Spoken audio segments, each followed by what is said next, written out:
So Maharaj has already shown us the path, Marg, with such vibrant kirtans. Still Maharaj's brief introduction. His Holiness Bhaktimarga Swami Maharaj was born in Chatham, Ontario, Canada. He is also known as the walking monk for having trekked 4 times across Canada. Revol! Keeping with the spirit of pilgrimage, he also crossed the USA, Israel, Ireland, Guyana, Trinidad, Mauritius, and the Fiji Islands. Documentation of his Canadian walk is found in 2 films, The Longest Road by the National Film Board of Canada and Walking, The Lessons of the Road by Michael Och.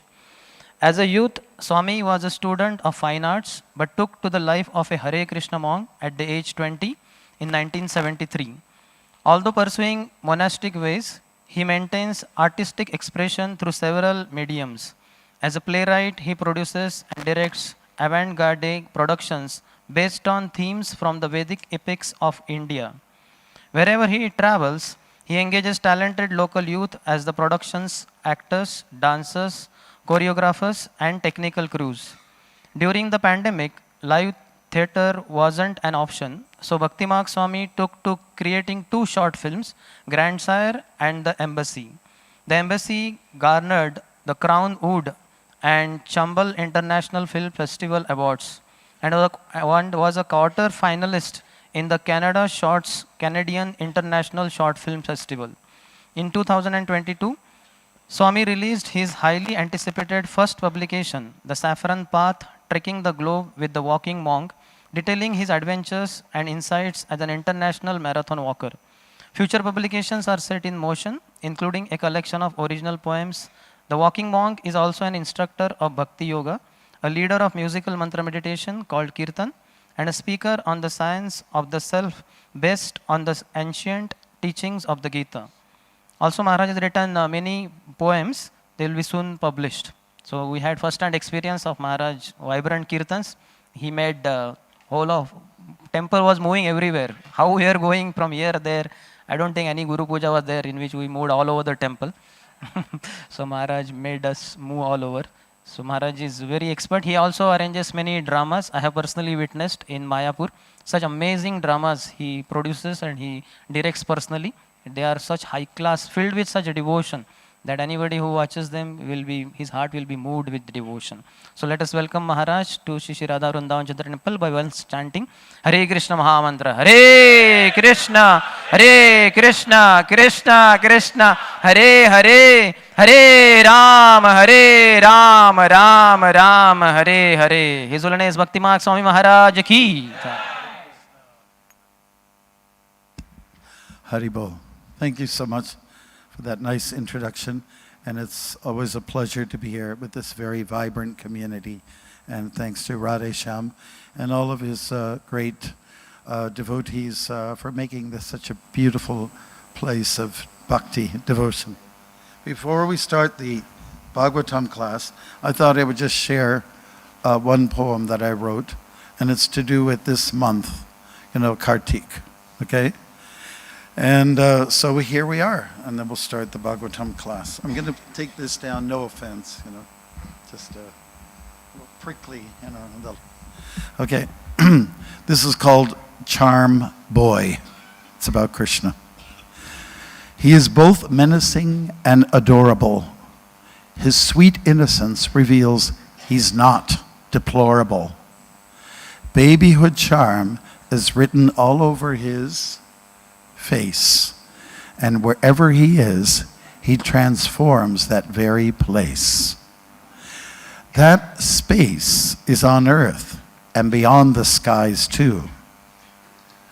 His parents impose upon him a decent curfew, yet he sneaks away at night under the moon after plotting a rally of monkeys and friends by noon.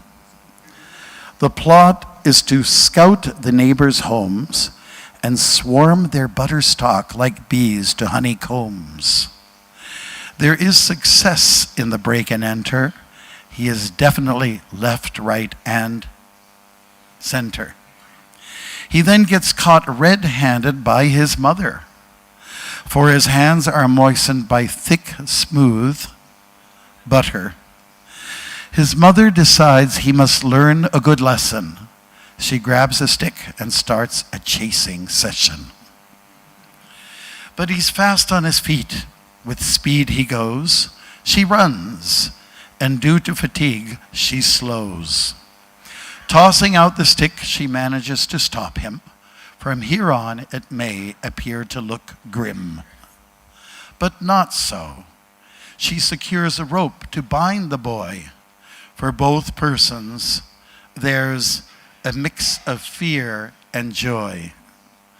Mystically, the rope of lesson and love cannot tie him, frustrating her thereof.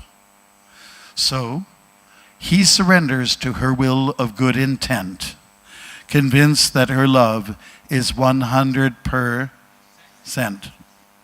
He allows her to fasten him to a mortar in the yard. For her, it is not easy. In fact, it is hard. In her absence, he proceeds to pull rope and mortar. With ease, he pulls down 2 trees in that back quarter. And from that fall appears 2 beautiful men. Bedazzled they are for what happened to them. They had been cursed by a well-known sage for partying shamelessly, lowering guard and gauge. They now honestly feel a kind of liberation and credit the boy for such a relieving sensation. They were existing as trees for far too long, and now regain their original forms so strong. There is a side to the boy that leaves us in wonder, frivolous yet helpful. We are left to ponder. Who actually is this child with all this power, with skin blue, and whose mother makes him cower? For many admirers and scholars, he is a great subduer of miscreants, scoundrels, and a host of wrongdoers. He goes by different names: Makanshor, Damodar, Mukunda, Krishna. If you call on any of these names, you'll feel he's warm and has endless charm. Hare Krishna.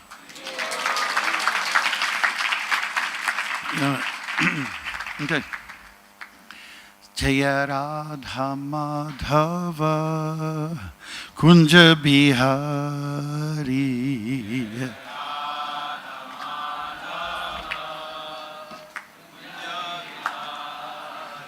Jaya Radha Madhava Kunja Bihari.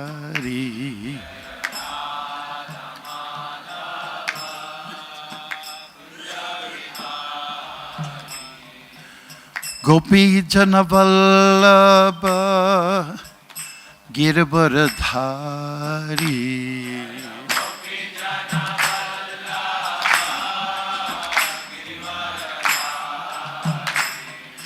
Gopi Janavallabha Girvaradhari.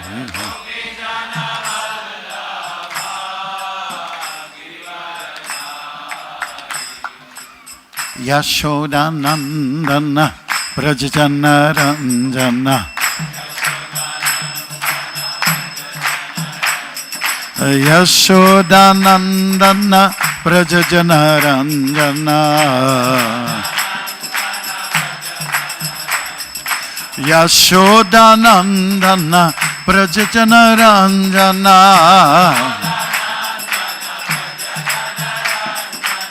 Yamuna Tira Vanachari.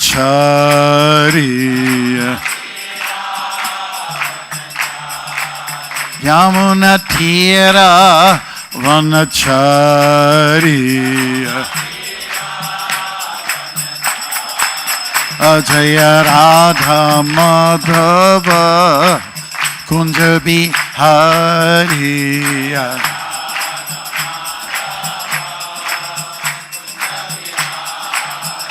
Jaya Radha Madhava Kunja Bihari.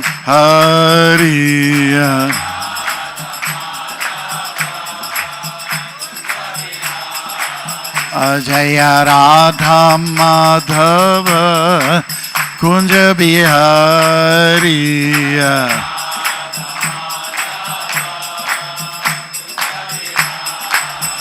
Jaya Radha Madhava Kunja Bihari.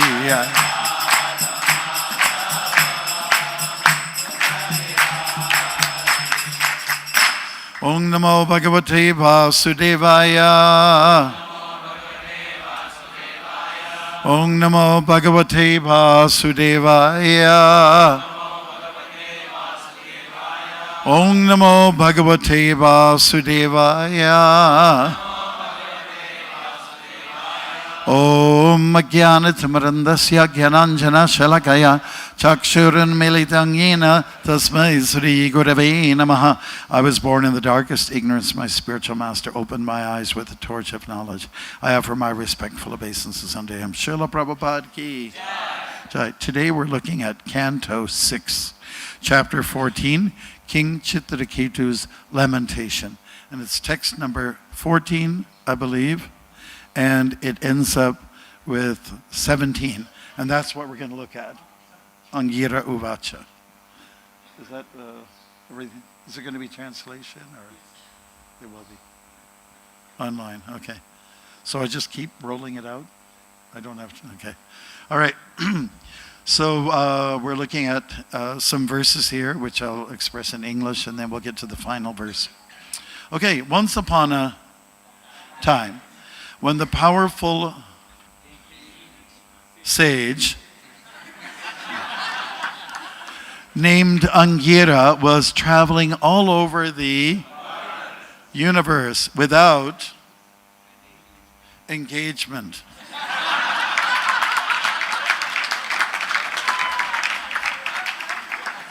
By his sweet will, he came to the palace of King Chitraketu.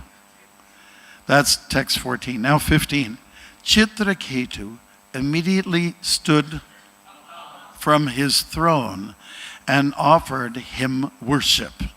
He offered drinking water and eatables, and in this way performed his duty as a host to a great guest.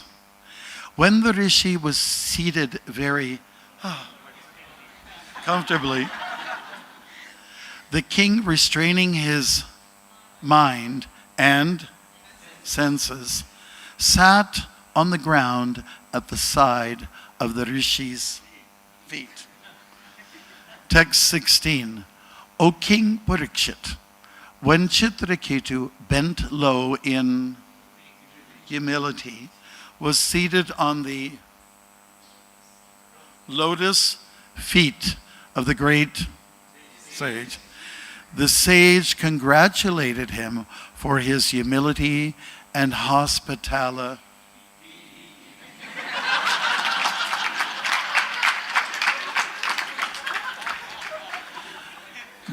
What a pity.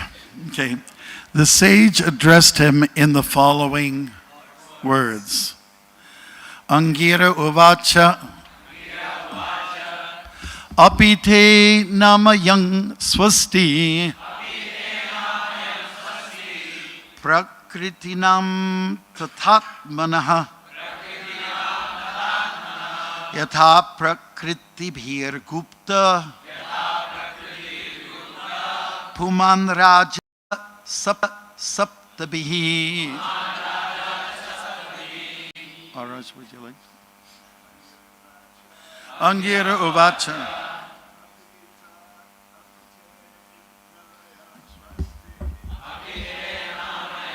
Sti.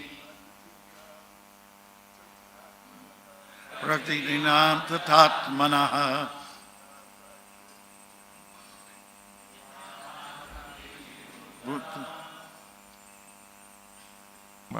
I'm practicing my Sanskrit.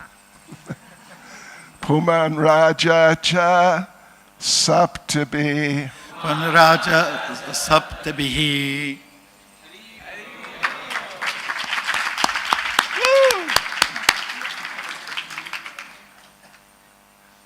Anybody else?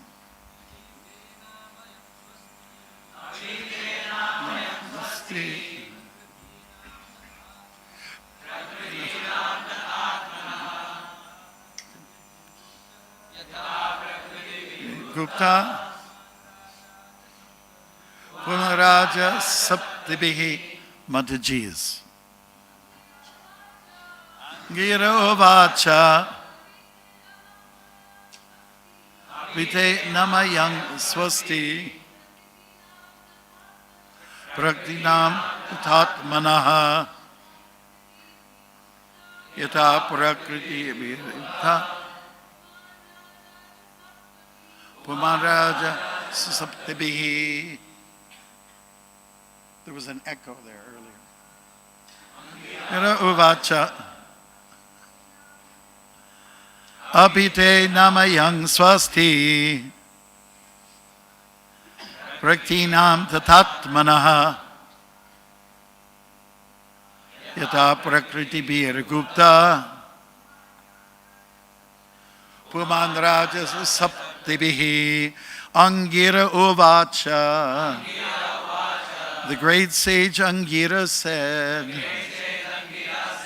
Api, whether, te, of you, anamayam, health, swasti, auspiciousness, prakritinam, of your royal elements, associates, and paraphernalia, tata, as well as atmanaha, of your own body, mind, and soul, yata, like, prakritibihi, by the elements of material nature, guptaha, protected, puman, the living being, Raja, the king, cha, also,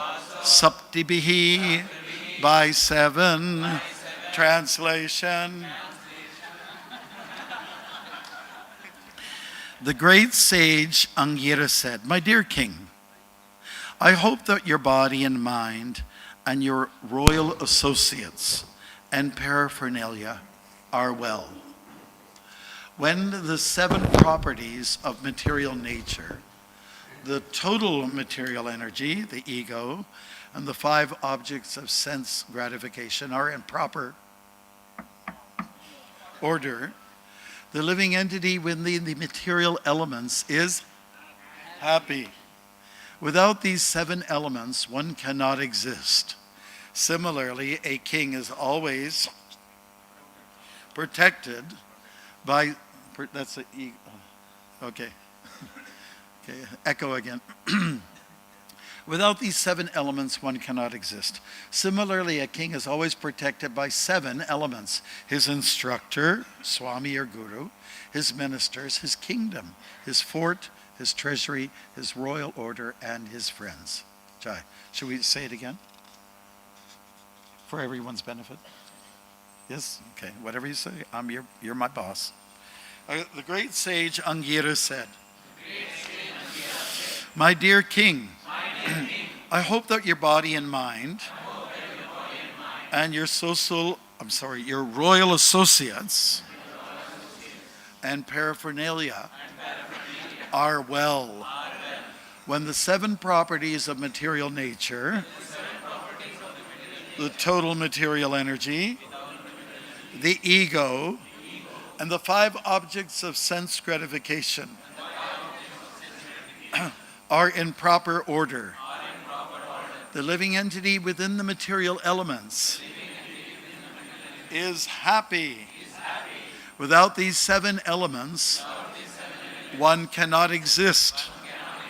Similarly, a king is always protected by 7 elements: his instructor, Swami or Guru, his ministers, his kingdom, his fort, his treasury, his royal order, and his friends. Purport by His Divine Grace A.C. Bhaktivedanta Swami Prabhupada. I'm going to charade this out. So if you have your phones with you. Don't look at them or don't answer. Okay, one or the other.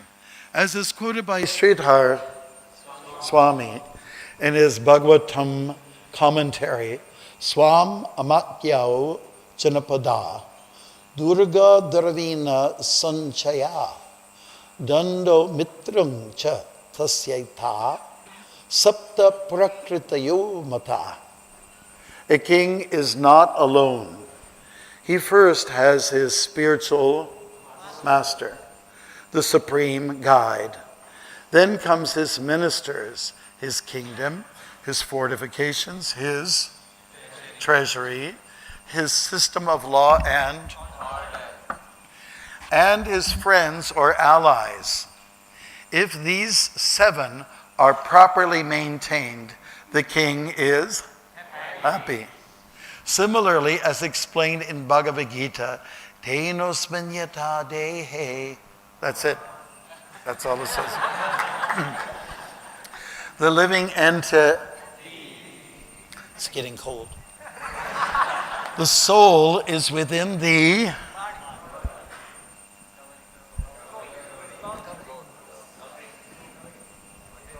fabric. Give me an M, A. Material. Very good. Samosa for you. Okay. It's within the material covering of the Mahatattva, ego, and Pancha Tanmatra, the 5 objects of sense gratification. Hare Krishna. When these 7 are in proper order, the living entity is in a mood of pleasure. Generally, when the associates of the king are quiet and obedient, the king can be happy. There, the great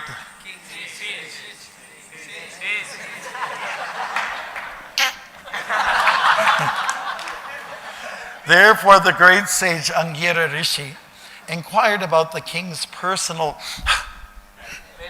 health and the good fortune of his 7 associates.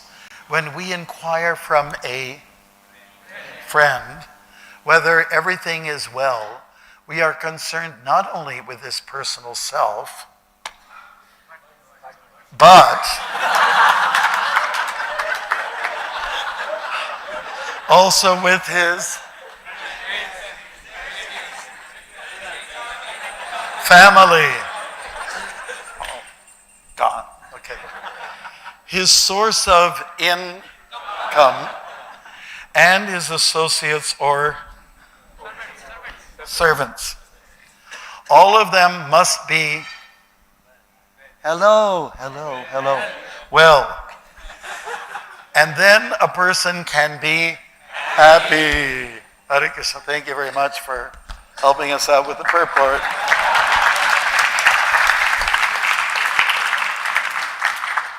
This is a very touching story about Chitraketu, and we discussed it a little bit yesterday in your other temple there, the Kunjabihari temple.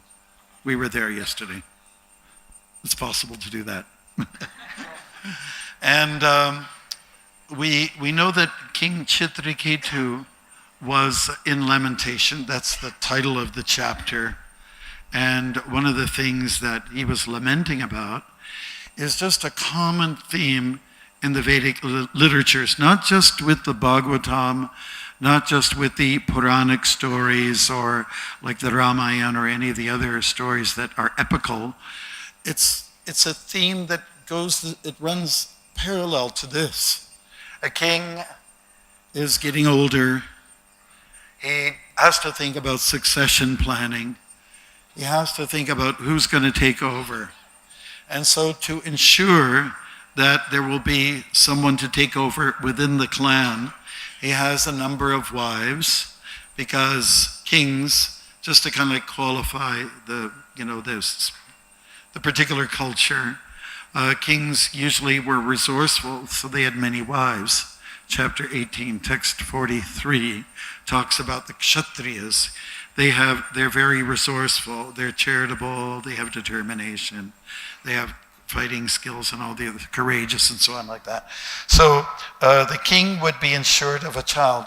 But after having so many wives, and of course, I was Anutama Prabhu was here, I listened to him. There was a lot of wives there, and he just could not get one child. It just didn't happen. And so when there are problems that people have in the grihastha category or any category, they usually call upon a sage to help solve the problems, right? So Angira Muni said, I'll see what I can do for you, And so he offered some kheer, some sweet rice, and coming from a sage, and it was offered to his favorite wife, Kritajuti, and in this way a child was born. The problem with all of this, as the story rolls out, is that those who didn't go by the name of Kritajuti, they were a little bit jealous, right? Why her? Okay, and but at least a child was born, and it was a boy. And in Sanskrit, one translation word for a boy or son is putra. Putra means tra, like the second part means to deliver one or free one, from pu, which means hell. I guess that's a good name for hell, pu. And but it wasn't working. And this is a real common feature, you were talking about this yesterday, that a lot of people have a real hard time having children, grihastas. It's a common feature of Kali Yuga, I guess you'd say. Of course, this is another era, another age. But it's common that people try very hard to have babies, but they can't have babies. And it's really funny that, what I've observed, one person who was coming to visit our temple in Toronto, he worked at a sperm bank. And I asked him, well, what kind of people donate to the sperm bank? What kind of people are they? Because he said there's a lot of folks who want children, but they can't, so they go to a bank like that. And, we were talking about it with this fellow, and they said, it seems to me that in Kali Yuga, people who give a lot of sperm, they're quite strong, healthy, robust, and so on like that. But they probably don't make such good fathers. But the people that could make good fathers and people could make good mothers, they have a little bit more of a hard time having children, right? So that's quite common now.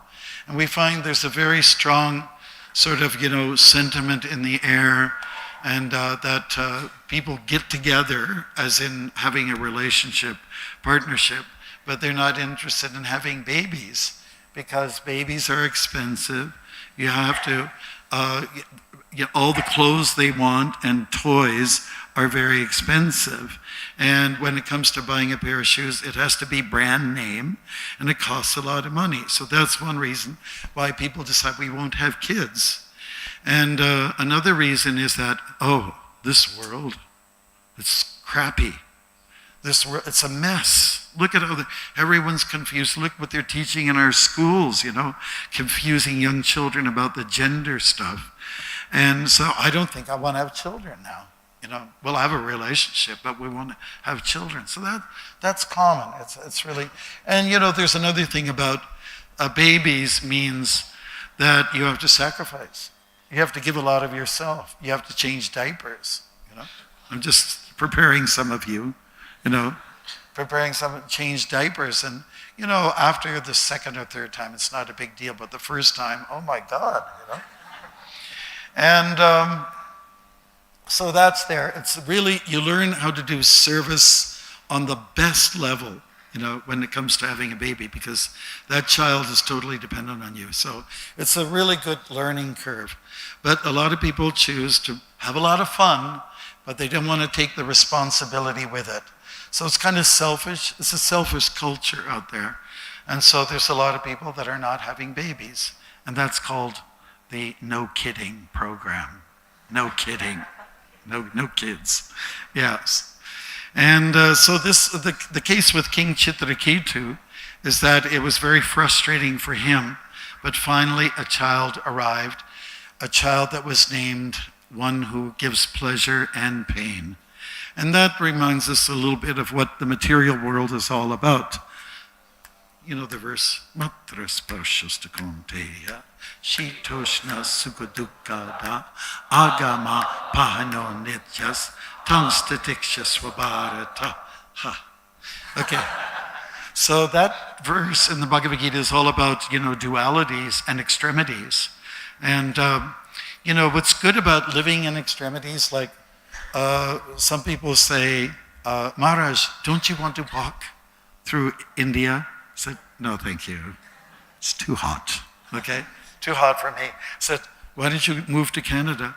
It's too cold, And I remember Srimad Maharaj, she was saying to Prabhupada, before he was thinking about coming to America, the famous line is there. It's like a shloka. Swamiji, you were too old and America is too cold. So I remember I go to South Africa every year. Maharaj knows this very well. And I remember the second or third time I went, it was winter, you're in the southern hemisphere, right? It was winter and it was like 20 degrees or something, Celsius. And I was in ecstasy. I was just in ecstasy. I'm from Canada, right? And somebody said, within earshot, they said, oh, it's so cold. And I said, listen, Prabhu, you don't know the meaning of the word cold. I come from Canada. But the beautiful thing about being in a place like Canada is you're dealing with dualities. It gets quite cold, and it gets quite warm too. So what you have to do is live with being in the middle. You have to learn equanimity. It's a beautiful thing. It's one of the greatest embellishments for a Vaishnava is to kind of hit it in the middle, to live in the middle. The truth is in the middle. Sattva-gun is in the middle. Rajagun is way out there. Tamagun is way out there, And where do most people go? Not in the middle. They don't want to get to the truth. They want to go to an extremity. And extremity, another word for that is extremement. So when you're going to far edges of truth, let's put it that way, you're not living in reality, And so the best thing is to live in sattva-gun, in the mode of goodness, where reason will come, knowledge will flow. Because you know what it's like when there's rajas, you get angry. And you know what happens when you get angry? The intelligence shuts down. It just goes, like we were always living through a lockdown. Anyways, how many of you get angry? How many of you get angry from time to time? Okay. How many of you punched your fist in the wall? Anybody? Or have you shouted loud? That's probably more common. You've shouted. Yes. Yes. And maybe you turned red. It's easier, I'm white, right? So if I get angry, I'll turn red, But it might not show in some of you with your pigments. But at least you'll sweat. You will probably clench your fists, and this is the ladies too. I've seen angry ladies as well as angry men. And so what happens is that some of the mechanism just shuts down or goes to sleep. So it's always good for us to, let's say, live in the middle. The truth is in the middle, the actual truth. When you are, let's say, not influenced so much by emotions, but rather more by devotions, okay? So some people, have you ever met devotees they don't perform devotional service, but it's emotional service, right? So it's really much better to have devotional service with a D. Put the D in front of, make it more powerful. Yeah, I remember the first time I did a walk across Canada, And I was just nearing the end. It was December of 2000, that was longer. 1996, yeah, my first walk. And I was in the city of Halifax. Has anybody ever heard about Halifax? Let's see how much you know. Halifax? One person, come on. I'll educate you. Halifax is the place where the Titanic sank. It was near there, like 200 nautical miles away from there. So I was in Halifax, and it was the first day of the lobster season to collect lobsters and do whatnot with them. Whatnot with them. That's a good one. And so a member of the CBC Canadian Broadcasting Corporation. It was a woman, and she brought with her a tape recorder. Do you remember tape recorders? Yes? You're old. Okay. Tape recorder. So she was going to just record the interview. And so she asked all the natural questions. Well, when did you start this walk? And I told her it was April the 12th. And that was 1996. And why are you walking? And I told her, I'm walking for the spiritual healing of the nation. And so when you tell people that sometimes, spiritual healing of the nation, they ask, is it working? Yeah. So, and then, well, how many pairs of shoes does it take to walk across Canada? And I told her it takes about 4 pairs of shoes. I'm running low on these guys here that I got on my feet. And so she asked a few more questions, and then the final one was, okay, and she had the tape recorder on. So now that you're almost at the end of your journey, I only had Newfoundland to do, their province. What was the greatest thing, the greatest moment that happened on your walk? She asked like that. And I just I just froze. I didn't know what to say. I just went blank. And, well, was it the bear that stalked me? Was it the wasps that, when I went to the bathroom in the forest, and some hornets or wasps, 7 of them jabbed right into my backside, and it was very embarrassing. But anyways, I didn't know what to say. I could have said so many things, and I said, well, here it kind of clicked. Okay, the greatest thing that happened on this walk is that you're standing there and looking at me, and you're asking me this question, the greatest thing. And I'm standing here looking at you and trying to figure out what to say. I just said, well, that's the greatest thing that happened on this walk. And she sort of picked up on it, and she said, oh, yes, I know what you mean. It's being in the present, living for the moment.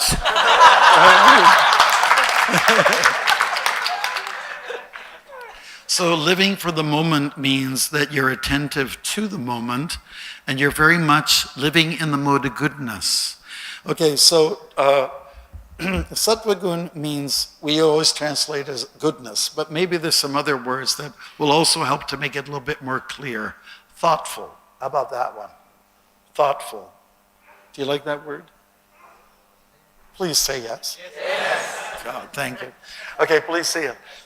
So thoughtful means you take some time to process what's coming to you, what's coming at you. How will you respond to what has just been delivered to you? What are you going to say? What are you going to do? That means I'm thinking, I'm being thoughtful.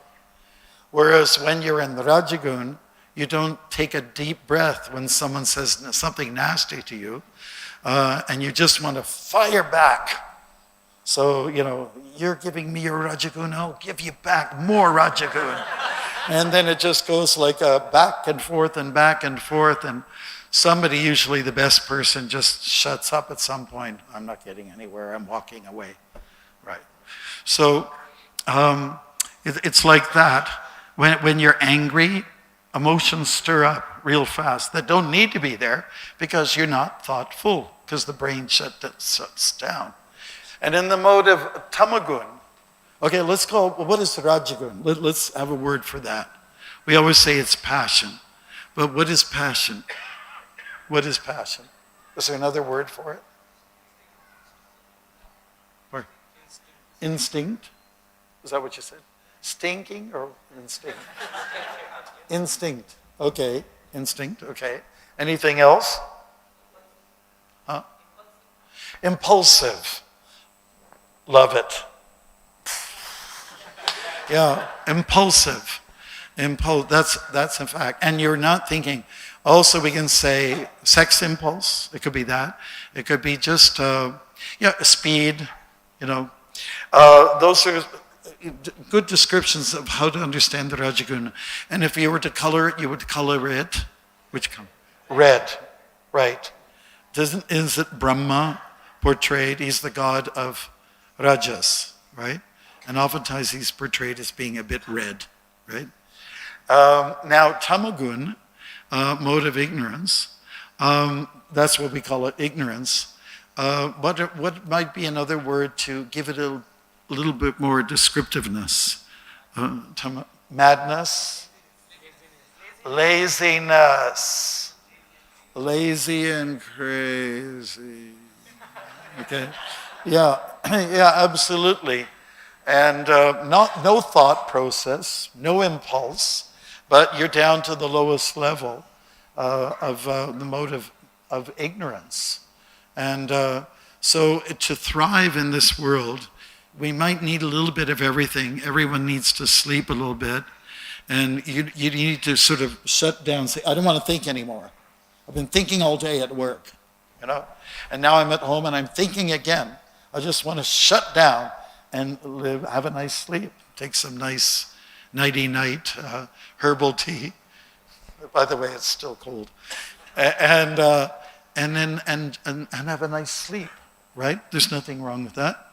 And the Rajagun is required in order to build temples like this wonderful temple. Do you think did you invite the Brahmins to build this thing here? It had to be Rajasic people, right? Because Brahmins they wouldn't know what to do. If you gave them a hammer and a nail, they'll bless it. They wouldn't know what to do. So Rajagun is necessary. Even if we're talking about babies, to have babies, you have to have Rajagun, right? Rajagun is necessary. It just has to be all channeled or directed properly. That's all that's required, right? And so this is necessary. And then when it comes to thoughtfulness, yes, in terms of planning your life out and, chalking out a good path. I like that word, chalk out. Prabhupada used it when he used it quite a lot, chalking out, I think when he wrote a letter to the Pope, and it was like that, chalking out a path. It requires some intelligence, some thoughtfulness, and taking a little time and some patience. All in good time, everything will come. So that's, with Chitraketu, we understand he was a pious soul. He was God-fearing. He was like an Aryan. Aryan means one who's advanced, one who has a fear for God. Kings and political leaders oftentimes have problems in this area. They have the most difficult time being humble. Have you ever heard a politician say 3 words? I am sorry. Do they ever say that? No. I am doty. I am sorry. Okay, didn't get that one. All right. Okay, so this is a little bit of a problem. So humility is at the base of success in life, and we understand that Chitraketu had this. He was patient, it seemed. So a child was born, and then the most devastating outcome was that the child was, the arson given to him, and there was a plot against the child being alive, and so that brought a lot of grief to at least 2 people, mother and father. Yeah, so those are 2 components of life too. Lamentation, hankering and lamentation, isn't it? So again, we like to go to the point where we're in the middle. There's always room for lamenting, like even when after the battlefield of Kurukshetra, more or less Krishna was grieving with the women who lost their husbands, right? So it's okay to lament. And to hanker, yes, Prabhupada hankered to go to the West. He hankered to, to establish a higher consciousness there. He felt maybe it was a little better there than in his own homeland, because in India, people were a little bit complacent. And they were oppressed for hundreds and hundreds of years. I remember the first, I don't know about yourself, Maharaj, your experience, but when I was going to the streets, whether it was in Canada or the US, to distribute Prabhupada's books, when we'd meet someone who was from India, of course, you had a very established Indian community there, but in Canada, in South Africa that is, but in Canada, these were all new immigrants. There were no brown people, So when we'd meet somebody who was like of a Hindu background, and I was dressed like a sadhu, they would sort of back off. They'd be scared. Oh, who is this person? Because they were so much in a minority, and they were a little bit shy and timid about their own culture. And then something happened. I think it was in the early 90s. By that time in Canada, many, many Hindu people were coming, and Muslim folks with brown skin were coming and taking up positions and doing well. And so then the TV series came on from India. It was the Ramayana, right? And now there was suddenly a boost, a Hindu pride boost, and people were, it was not only the numbers of people that were coming who hail from or have origins from the land of Bharat, but television was saying, Ram is okay, Sita is okay, and that's our culture. And people were becoming proud for the first time in a part of the world where they were very shy to say something. So they got out of that shyness and developed a kind of, a healthy, high esteem for their own tradition, their own culture. So now, at least what I see, this century that we just flipped the page a few years ago, 13 years ago, this is the age for Asian folks. All over the world, people are, showing up from Asia. You can't believe how many international students we have in Canada. Every college, every university, educational place is filled with young people from India. And personally, I like it. Yeah, you'll walk down the street and 30% of the people have an Indian background in like a major downtown in a major city in Canada. And they say Hare Krishna before I get a chance to open my mouth. So that is because of the good work that has been happening here in India. You're having influence and impact in the rest of the world. So this century, the century 21, is the time for Asians to rise up and do wonderful things, and other people will be influenced and will also follow. So when we hear that the President of the United States has not the current one, not the one before, but the one prior, he had a Hanuman in his pocket, right? And when leaders around the world are okay to say namaste, we had a notorious mayor in Toronto, and he was known to take drugs all the time and he'd lie about it. At one point, his name was more popular than the President of the United States. They got him on TV shows and everything like that. But he happened to come to our Rath Yatra in Toronto, and he volunteered to say, Hare Krishna, Hare Krishna, Krishna Krishna, Hare Hare, Hare Rama, Hare Rama, Rama Rama, Hare Hare. And this is an Anglo-Saxon guy, and he knew the whole mantra, and he sort of blew our minds, But it was kind of nice that he was able to do that. Okay, so Chitraketu's fate was such that he lost a child. And the point is that don't put too much attention. Don't put all of your energy in one place. If there's going to be that one place, it will be at Krishna's lotus feet. right? And whatever you do in life, add Krishna. That's the main point. Krishna's to be there. He's to be the central point of everything. And if we just do that and implement that, then everything will actually be okay.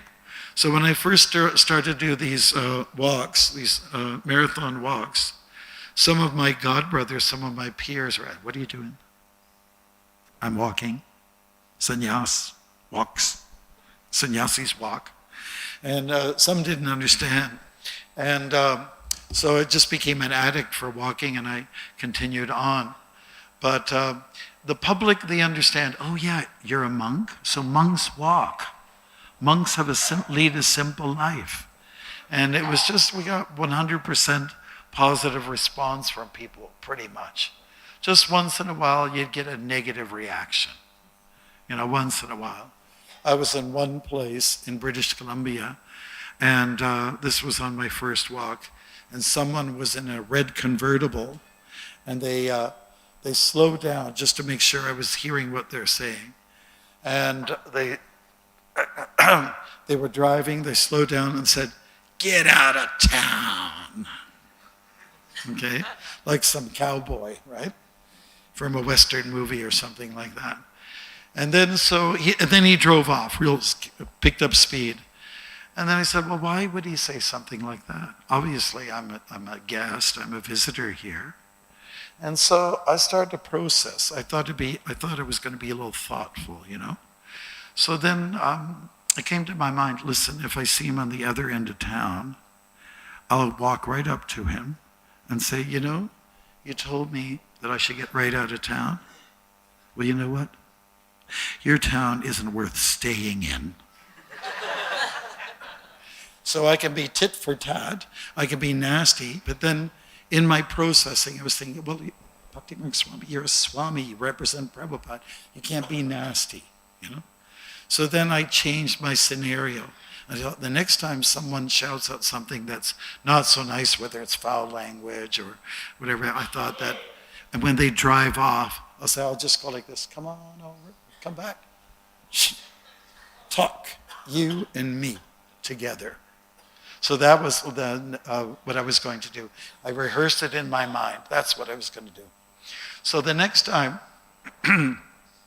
that someone rolled down their window and they shouted something obscene or critical or negative, I did just that. They were, "Ah!" They were shouting like that.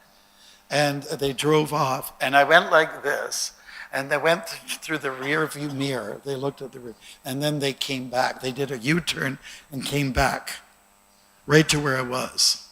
And it was two guys, they were like in coveralls, like mechanics. And they went, what? Said, well, you shouted at me. Yeah, we just said hello. Said, oh, okay, like that. So anyways, in general, people are very supportive of, long walks and taking care of yourself. That's what you're doing here in the ashram. You're actually taking care of yourself. You're having the best food. Hopefully there's not too many rasgullas in the diet. And you're getting a chance to dance and sweat to pieces. And that's where you get your workout in, right? And when you go on Sankirtan, it's the same kind of thing. So it's actually a good life, a great base or foundation for having a successful life. Whether you become a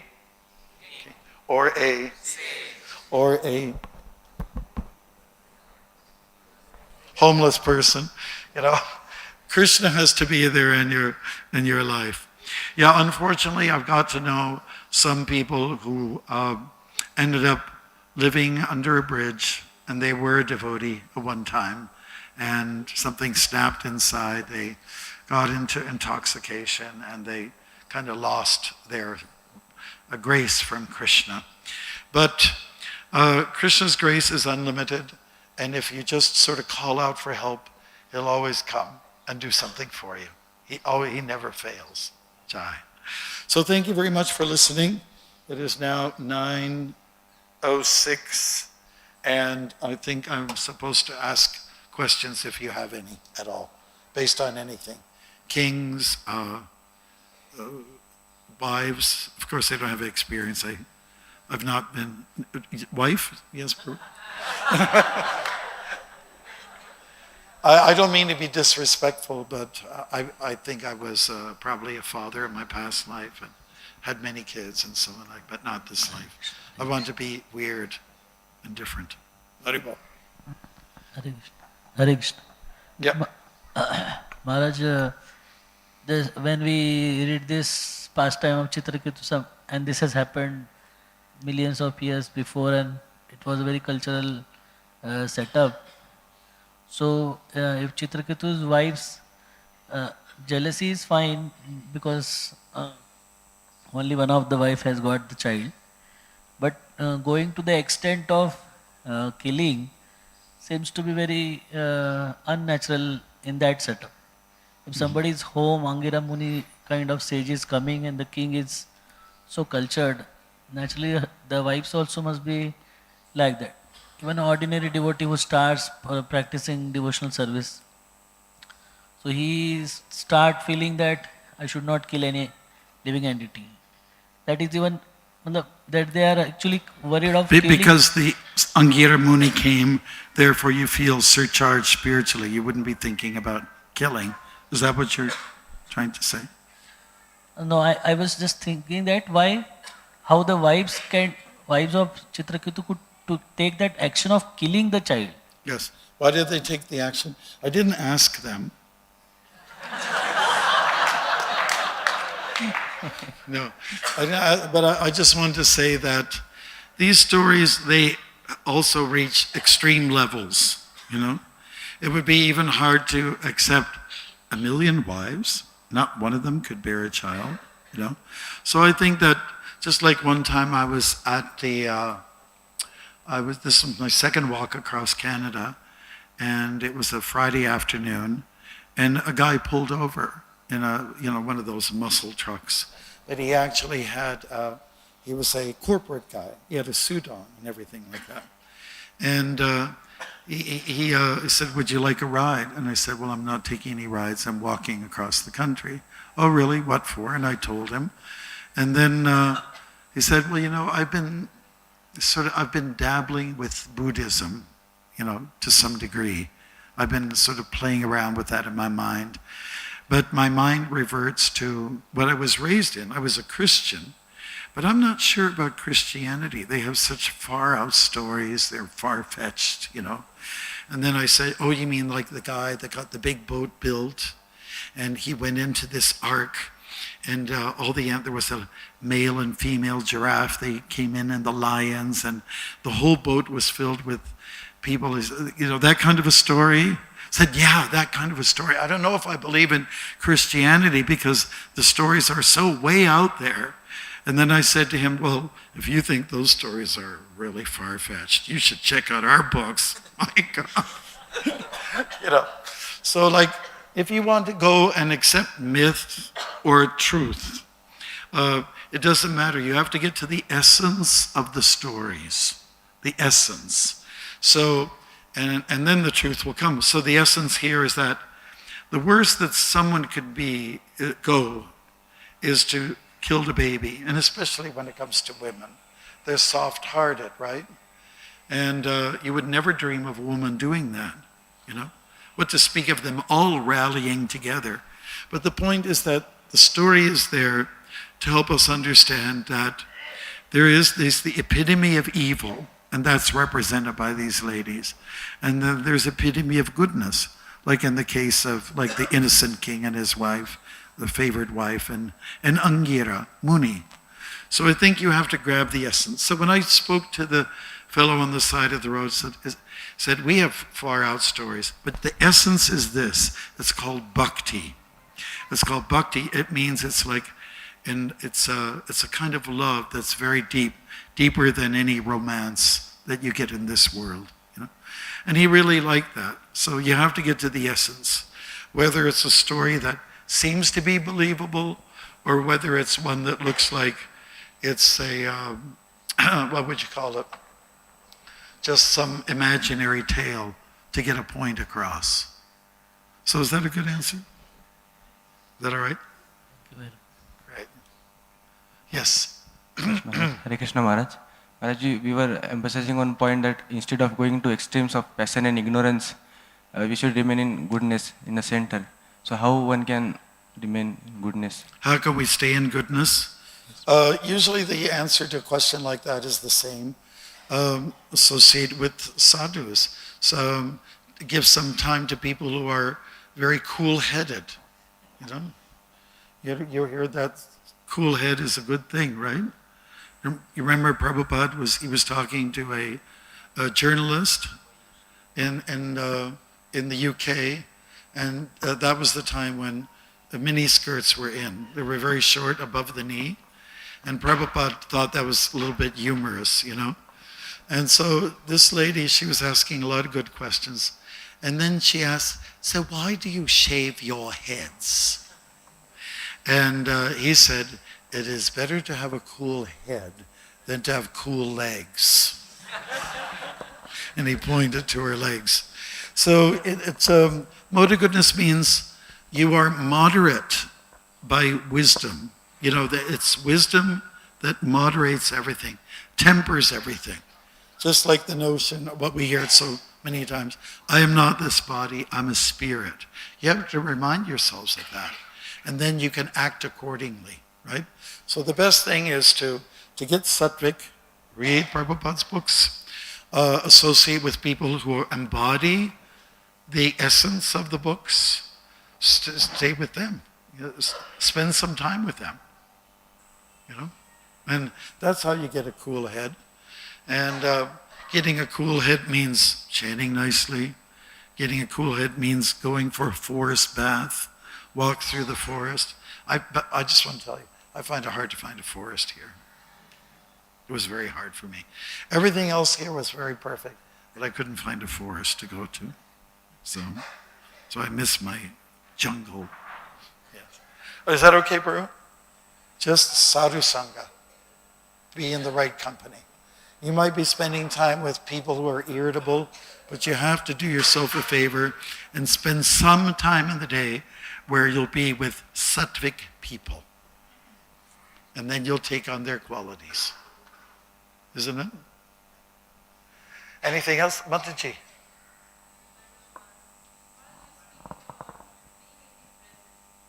Being in the present.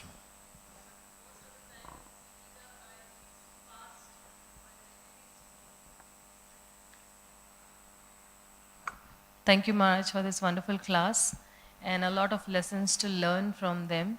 So you were speaking about being in the present tense. Now with me, mostly I am not in the past, but more I run towards, the You're a future futuristic tense, person. futuristic processes, Okay. because there's a lot to do, and I feel that I have very less time for doing all these things. Right. For me, I feel 24 hours are very less. So then how to come out of that futuristic this and just stay in the present tense? You have to take a forest bath. And you have to temper that futuristic tendency by being in the sattva gun, That's what we're doing here. We're listening to a class, and we try to be a little philosophical. We're chanting. All these things are good. But, if that's not enough, then I suggest you do some physical things that would help you to gain that cool-headedness that is required, Yes. right? And usually maybe you're an extrovert. Are you an extrovert? Yes. Okay. Yes. Usually people who are extroverts are in the future moving fast and so on like that. Then it's good to associate with an introvert. But never a pervert.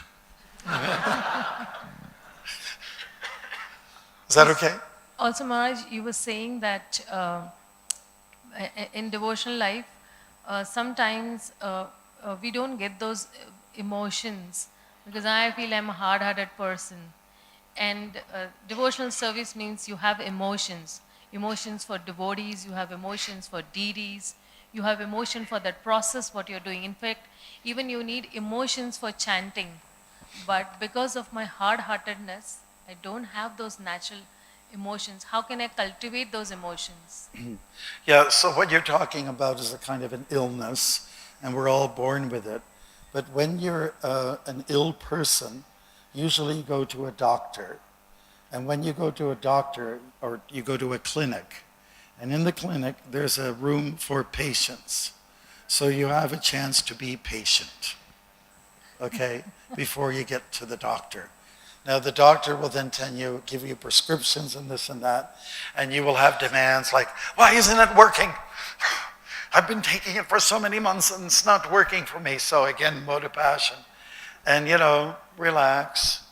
Why don't you just get old fast? And then you'll start to slow down. All I'm saying is that,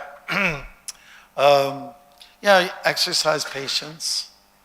That's how Prabhupada, when we're talking about babies, a couple wants to have a child, and it doesn't pop out tomorrow. After meeting, it takes about 9 months, right? So patience must be exercised. So we all want to be Krishna conscious, and we want it to happen now or yesterday, right? And but you just have to be patient, and the system works. We have to believe in what Krishna says. Many, many people have become purified by knowledge of me. Overcome by lust and desire and greed and so on like that. Many people have been successful on this path, so take Krishna's word for it, that people have succeeded. When we saw Prabhupada, we heard him, and we felt, I think I would like to be like that, But to get there, it takes a little time. And on that note, I remember when I first met devotees, I was looking at a picture of Prabhupada, and by that time the picture was like from 74, something like that. And he had wrinkles here, bags under his eyes. He had a big smile. He had hairs coming out of his ears. And he was obviously old. And the devotees were saying, we can't wait to be old like he is. And I thought, what? I've never heard anybody say they want to be old. I said, could you clarify that a little bit, And so they said, well, when you get to a certain stage, you become so advanced by investing so much time and energy and devotion to Krishna. You will get there. And so we can't wait till we get to that point, right? So a little bit of patience is good, right? Patience, shanti. When those emotions come out, shanti emotions, shanti. Behave. Yeah. Okay. Well, I don't know what you want to do with Hare time, Krishna. Prabhu. One question. Yes, Prabhu. Maharaj, when you travel in Canada, across the country, so what you generally do for night staying arrangement or prasadam arrangement? Okay. What is it? Well, so it's a practical question. I'll be fast. So usually I have a support person, and he checks on me once in a while to see if I'm still alive. And we usually eat twice a day. And on the second part of the day, we'll have khichdi or pasta with sabjis in it, okay? But the first meal will be, he'll get some tortillas, which is like a chapati. You put some hummus in there, not Hamas, but hummus. And you put some cherry tomatoes, you line them up, right? And then you put in some olives, line them up. And you put in some green peppers, line them up. What else do you want? 1 or 2 other items, roll them up, and mamma mia. They're light, they give you some salts. The color is so good, it's light, and it keeps you going for a while. And then staying at night, usually we'd stay at campsites where you pay a small fee for pitching up a tent, and you stay in a tent at night. And then you roll out the sleeping bag, try to get some rest and get up in the morning, and then there's a shower nearby, and and that's where you shower, and then you get up in the morning, and then you walk. That's all. Bring your beads with you. So try it out. It's fun. It's a good way to get attention.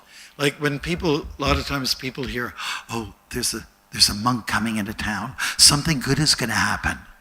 They got that notion. Yeah. Yes, we have a lady there with her. Hare Krishna Maharaj. Hare Krishna to you. Koti Dandavat Pranam. Maharaj, I had a question that it is said that Maharaj Chitraketu was from high family, highly knowledgeable. Can you just a little slower into the mic a little bit more? Hare Krishna? Yes, now. Okay. That's good, isn't it? So Maharaj Chitraketu was highly knowledgeable and he was from high family. So my question is that knowledge destroys the ignorance and lamentation comes under the category of ignorance, right? So why did he lament despite of being so much knowledgeable? Yes. Well, the downside of being a Kshatriya is that you are quite passionate and you don't exercise patience a lot. And there's a lot of rajas in you. You've got hot blood much of the time, you know. So that's the downside.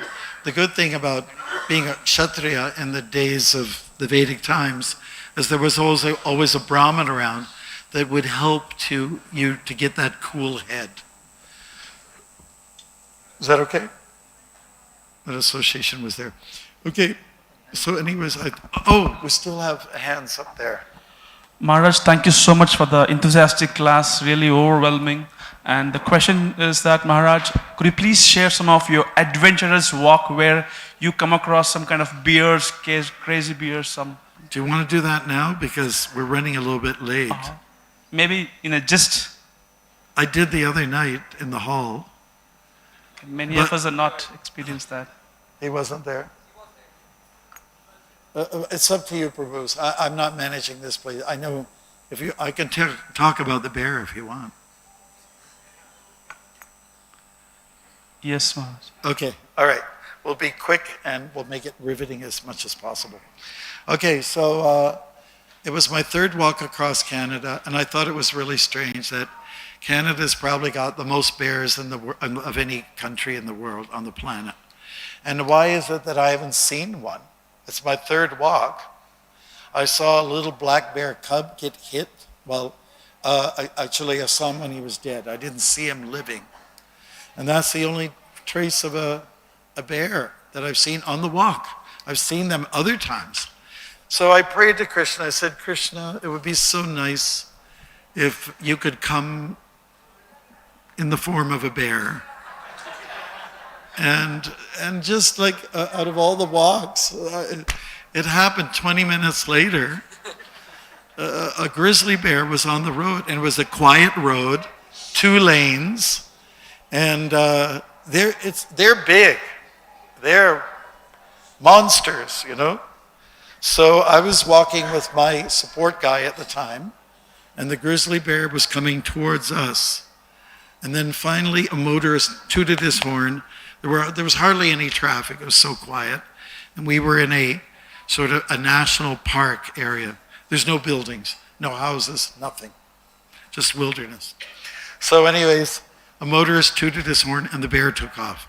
Then 20 minutes later, myself and Garuda was the name of my friend. We heard a snort behind us and we looked back and said, oh my God. The bear came back on the road and has changed directions. And he's kind of coming our way. So the bear was right behind us, and he first started. See that Prabhu there in the white that's just bending over?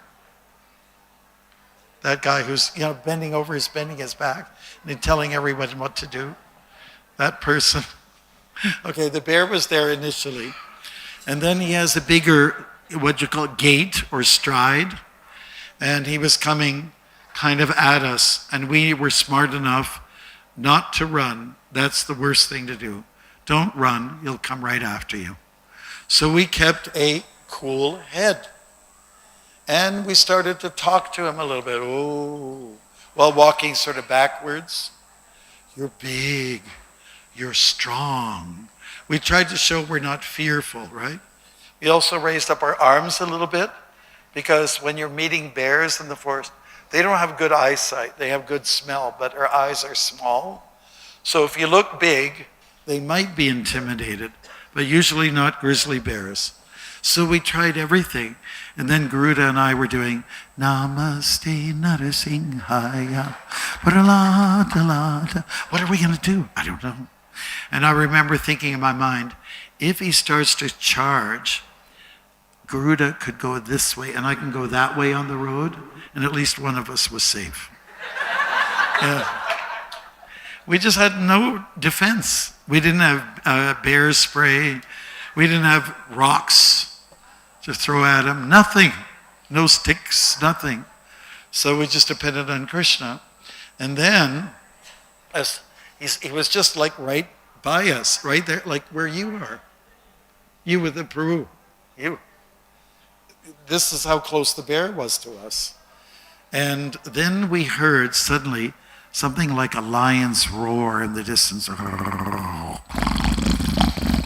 And what it was the sound of a lorry, like a tractor trailer, like a truck, trying to ascend the mountainous highway.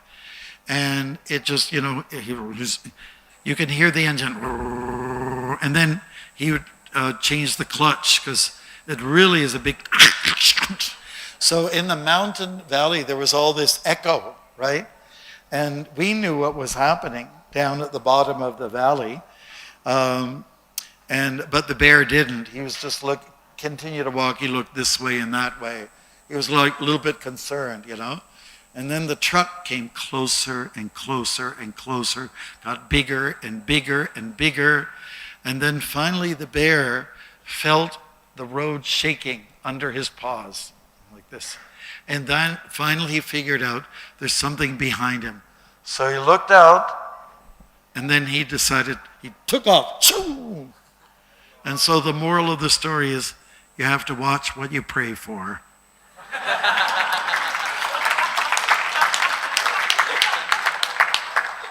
We have other bear stories. I have one where the bear was really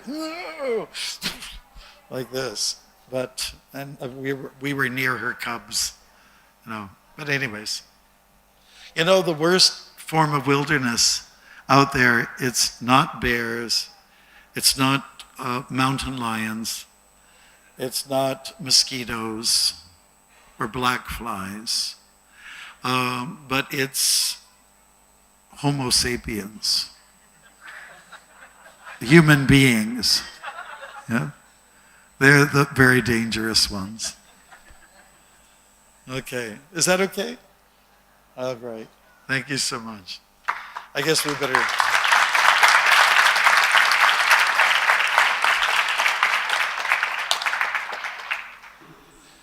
Okay, we're going to now sing Damodara Stikam, and am I doing it from here? Okay. We're going to sing it line by line, and in a melody that is traditional, with the mridanga beat being regular.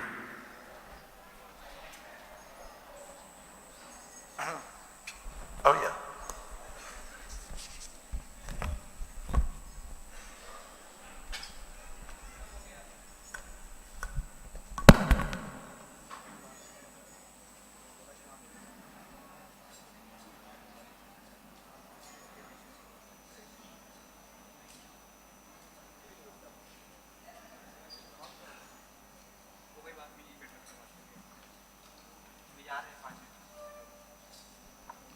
So I say one line, and then you repeat the line.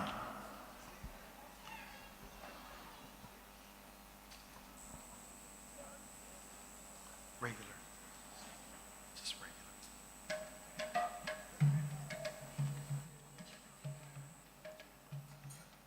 little slower.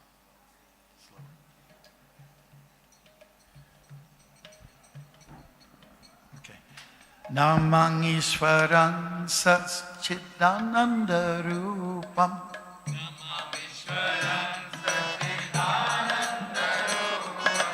lasat kundalango kule braja manam.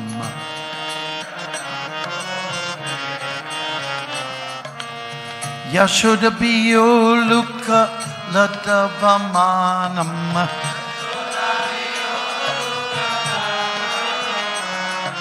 Paramrishtam atyanta todrutya gopya.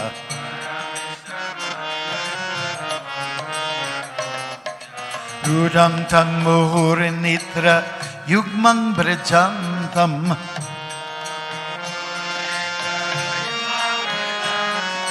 Karamboja yugmena shatanga netram.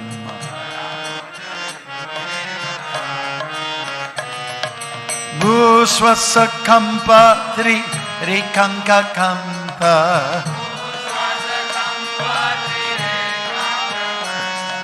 Stita graivandamoda rambakti badam.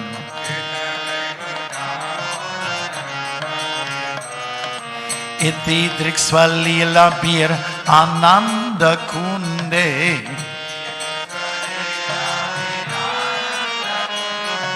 Swago shandi bhajantam akyapayandam.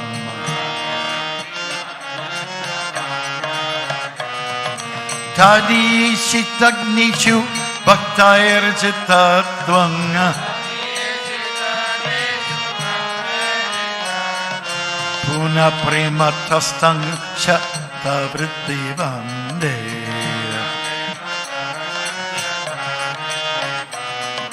Varam deva mokshangna mokshavadingva.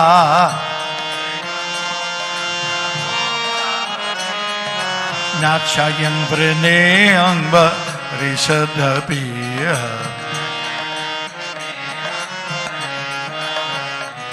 Iram deva purnata gopala bhalanga. Sadame manya shavi rastam ke manyai.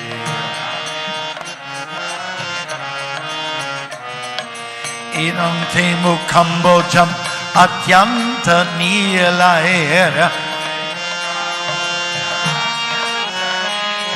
Avritam kundalai snigdha raktaisya gopya.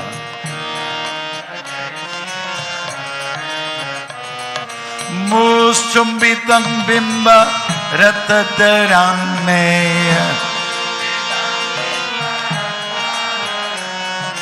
Manya shavirastam alang lakshalabaya.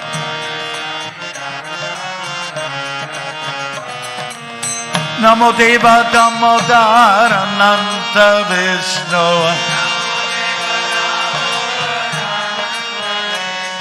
Prasida prabho dukha chalabdi magnam.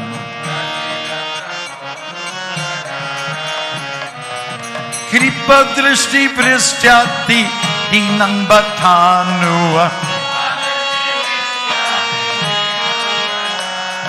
Grihani shamamakyam edakshidrisya.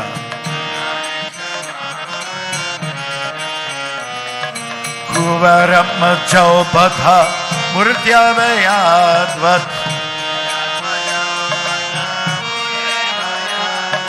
Tvayam uchitao bhakti vajokritao cha. Atapta prima bhakti swakame prayaja.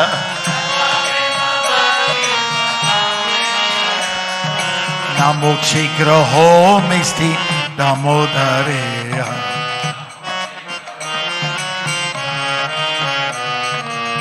Namaste sudamne spuradipti damneya.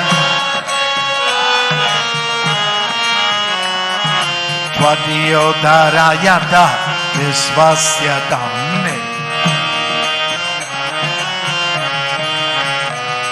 Anamoradikayai tvadiya priyayai.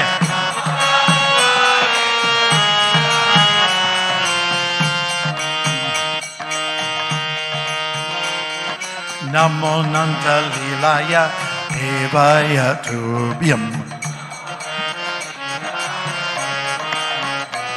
Oh, Hare Krishna, Krishna Krishna, Hare Hare, Hare Ram, Ram Ram, Hare Hare.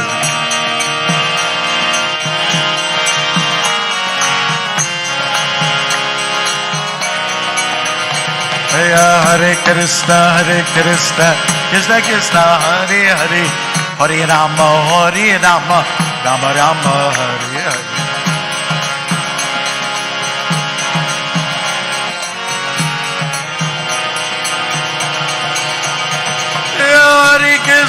Hare Krishna, Krishna Krishna, Hare Hare, Hare Ram, Ram Ram, Hare Hare.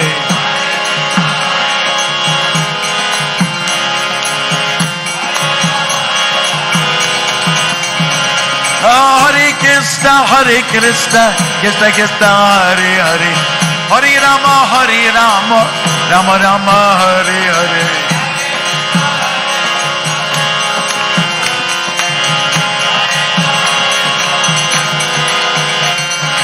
Hare Krishna, Krishna Krishna, Hare Hare, Hare Ram, Ram Ram, Hare Hare.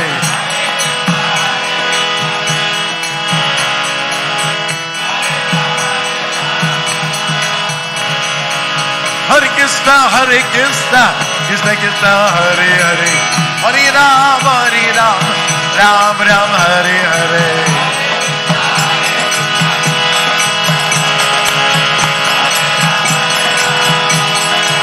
Jaya Radha Damodara, Radha Damodara, Radhe.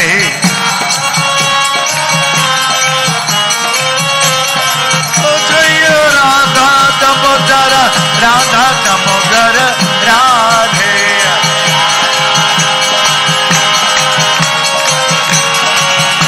Hare Krishna, Krishna Krishna, Hare Hare, Hare Rama, Ram Rama, Hare Hare.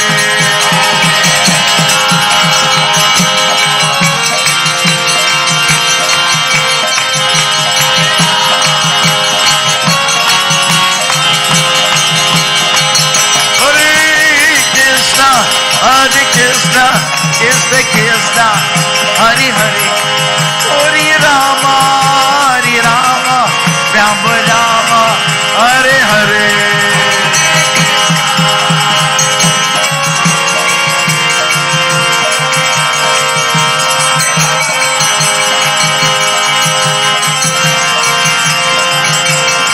Hare Krishna, Krishna Krishna, Hare Hare, Hare Rama,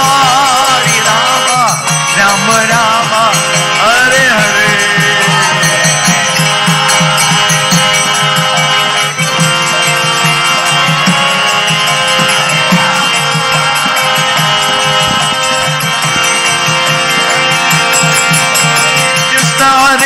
Krishna, Krishna, Hare Hare, Hare Rama, Ram Rama, Hare Hare.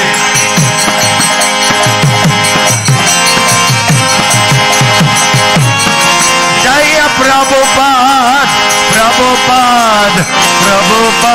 Jaya Prabhupada.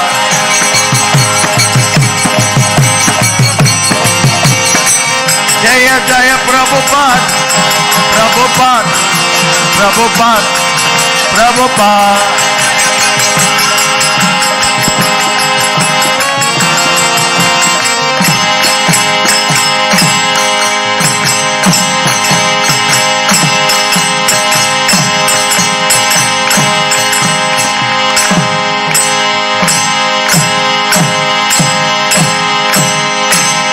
Jaya Prabhupada, Prabhupada.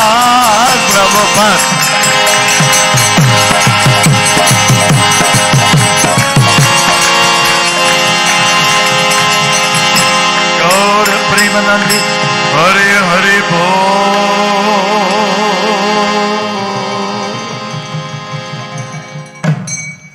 Hare Krishna.